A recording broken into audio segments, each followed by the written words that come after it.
ये पशु योनि में जन्म लेंगे ऐसे लोग। कैसे लोग नरक जाएंगे, कल चर्चा। गंगा जी की महिमा अपार। अब सुनो, पशु योनि में कौन जाएगा?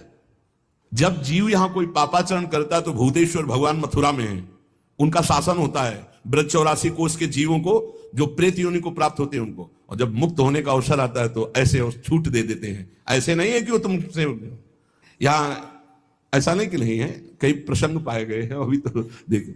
तो पशु योनि को प्राप्त होता है। देखो, जो रात के 11 बजे के बाद 3 बजे के बीच में भोजन करता है, ये निशाचर है।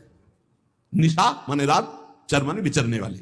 रात में खाना, रात में तुमको 8-10 बजे तक भोजन कर लेने का नियम। 11 आखिरी है, 11 के बाद भोजन में बिल्कुल नहीं होना चाहिए। ये रात नहीं ऐसे कि तुम्हारा जब मना है तब भोजन। 11 से लेकर 3 बजे के बीच में बिल्कुल नहीं। शांति से भजन करो, सो जाओ, उपद्रव मत करो। अब सीटियां बज रही हैं 12 बजे, चलो होटल भी चलते 12 बजे खाने, ऐसे लोग जाते हैं। पशु योनि निश्चित। अपवित्र भोजन, दुर्गंध युक्त भोजन, अभक्ष भोजन, इनको पाने में जो आनंद मानता, रात के 11 से 3 के बीच में भोजन, जो रात में आहार ऐसा करता है उसको पशु योनि मिलती है।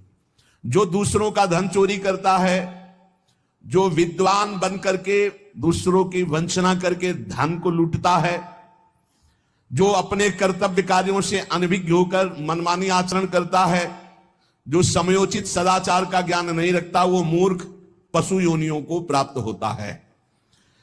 जो हिंसक स्वभाव का है, जो अपने परिवार वालों को पीटता है, गाली गलौज, थोड़ी सी संपत्ति के लिए मारपीट, ऐसी लड़ाई झगड़ा, कलहप्रिय, कायर, कुत्ते की योनि को प्राप्त होता है।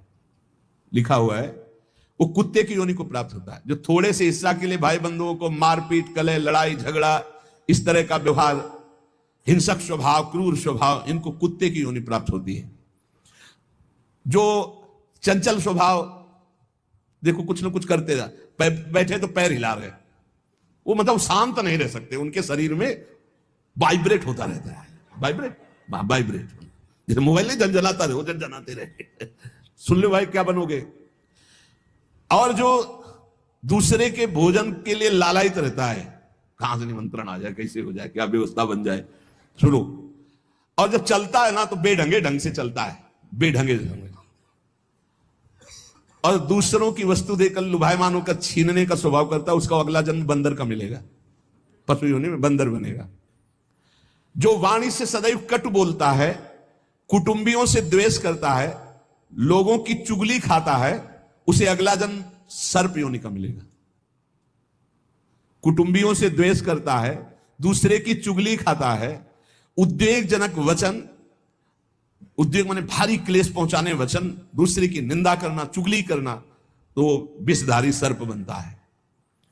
जो शरीर से बलवान दीन जनों के ऊपर आक्रमण करके खूब पिटाई मार करना, माता पिता को मारना, ऐसे गरीब जनों को, दीन जनों को मारना, निर्लज्ज और मांस भक्षण करने वाला, उसको अगले जन्म में क्रूर मांस भक्षी, जैसे हाइना, सिंह, सियार, ऐसी योनियों को दिया जाता है।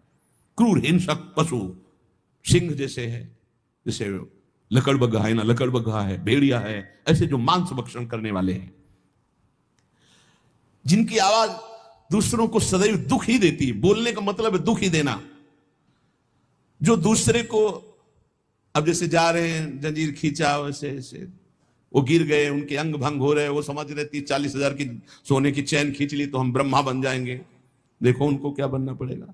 जो दूसरों को भय प्रदान करते हैं, दूसरों की संपत्ति छीन लेते हैं, ऐसे लोग अजगर योनि को प्राप्त होते। भूखे मरो जब कभी अवसर मिल जाए तब। ऐसे ये जो दूरदृष्टि न रख के वर्तमान दृष्टि रख करके केवल भोग के लिए दूसरे के दुख का कारण बनते हैं, केवल उनके चिंतन यही चलता रहे, कहां से क्या खा लूं, कहां से क्या उठा लूं, कहां से क्या, बोले हाथी की योनि को प्राप्त होते हैं, वो पशु हाथी योनि को। इस तरह से 83,99,999 योनियां हैं। जो भजन नहीं करते, भगवत विमुख हैं, उनको सब क्रमशः ये प्राप्त होती है। उपासक को चाहिए कि कम से कम इतना तो कर ले कि अगला जन्म मनुष्य का हो जाए, फिर भजन करे अगर कोई कमी रह गई हुई। अगर आप नाम जप करेंगे और एक बात ध्यान रखेंगे कि दूसरों को दुख ना पहुंचने पावे, तो पक्की बात है भगवान की कृपा से अगर भगवत प्राप्ति नहीं हुई तो दूसरा जन्म होगा मनुष्य का, और बहुत महान भक्तों के बीच में जन्म होगा। जन्म से ही भजन प्रारंभ हो जाएगा और आप यौवन अवस्था प्राप्त होते होते भगवत प्राप्त हो जाएंगे, काम हो जाएगा आपका।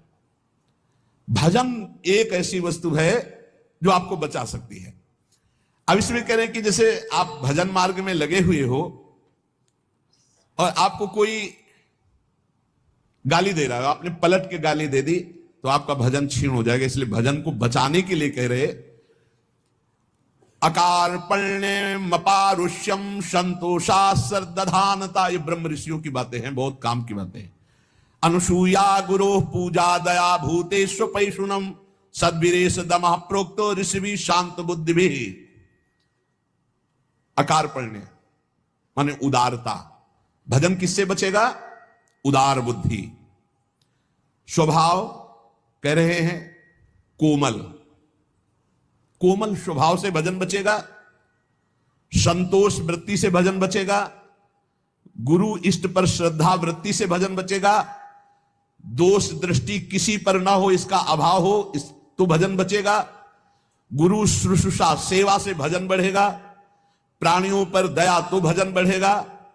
किसी की भी चुगली ना करना, संत और ऋषि मुनियों का संग करना, इससे भजन बढ़ता है, पचता है। भजन किससे नष्ट होता है? तो कह रहे हैं जब अवमाने न कुप्येत सम्माने न प्रहस्यति सम दुखो सुखो धीरा प्रशांति इति कीर्त्यते। जब तुम्हारा अपमान हो और तुम उसका बदले में अपमान कर दो तो तुम्हारा भजन क्षीण हो जाएगा।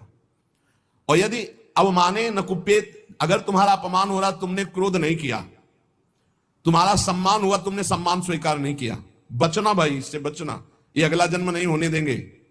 अगर ऐसा उदारता, कोमल स्वभाव, संतोष, श्रद्धा, दोष दृष्टि का अभाव, गुरु सेवा, प्राणियों पर दया, चुगली ना करना, निश्चित निश्चित अगला जन्म नहीं होगा। आप अपने भजन को बचाएं। जब कोई आपका अपमान कर रहा हो तो आप उसके बदले में उसका अपमान ना करें। यदि आपको क्रोध आ गया अपमान करने पर तो आपका भजन का फल क्षीण हो जाएगा। यदि सम्मान हुआ, आप आनंदित हो गए कि हमारा बड़ा सम्मान हो, तो आपका भजन क्षीण हो जाएगा। इसीलिए श्रीपाद भी कह रहे हैं सम्मानम कल्याति घोर गर्लम नीचापमानम सुधा, श्री राधा मुरली धरो भज सके वृंदावन मात्यज। जब कोई सम्मान करे तो उसे भारी विष के समान समझो। सम्मानम कल्याति घोर गर्लम, जैसे बढ़िया खीर मिल रही हो, कान में कोई आके कहते विष पड़ा है तो आप नहीं खाओगे, ऐसे ये सम्मान प्रणाम नमस्कार वाहवाही ये तुम्हारे भजन के नाश करने के लिए है, ये विष है, इसे मत पीना, स्वीकार मत करो। विश्व नमन करे करने दो, तुम स्वीकार मत करो, तुम हर्षित मत हो। और जब अपमान हो तो उसका अपमान करने वाले का कभी अपमान न करना। धीर पुरुष, प्रशांत पुरुष अपने भजन को ऐसे बचा ले जाता है। जैसे कोई अपमान कर रहा है, बहुत बड़ा अमृत है, सच्ची मानिए। जिसका अपमान हो रहा है वो साधु पुरुष जब अपमान सह जाता है तो उसका भजन बढ़ता है, वो सुख से भगवान में शयन करता है। और जब अपमान हुआ और अपमान दूसरे का कर देता है तो उसका भजन क्षीण हो जाता है, वो अशांत होकर के फिर जगत में शयन करता है। अपमान करने वाला जब कोई सामने से अपमान सह जाता है तो उसका सहन करना उसके नाश का कारण बन जाता है। अपमान करने वाले का निश्चित नाश हो जाता है जब वो सामने वाला बोले ना, केवल चुप रहे। ये बड़ी बात है, पर बहुत कठिन है। उस समय जब कोई अपमान कर रहा है, निंदा कर रहा है, आप शांत हैं, इसका मतलब आपके ऊपर गुरु कृपा है और आप अपने भजन को पहचानते हैं, भजन बचाना चाहते हैं। अपमानित होने पर चाहिए कि अपमान करने वाले की ना बुराई सुने ना बुराई करे। जैसे कोई आकर बहुत नीच आदमी आपको गाली दे रहा था, कान में अंगुली डालो, नहीं भाई वो नीच नहीं, भगवान उसके अंदर बैठकर मेरी परीक्षा ले रहे थे, मुझे पुष्ट कर रहे थे, वो नीच कैसे हो सकता है? अपने भजन पर दृष्टि रखे, ना उसकी निंदा करे, ना उसकी निंदा सुने, ना उसका बुरा चाहे।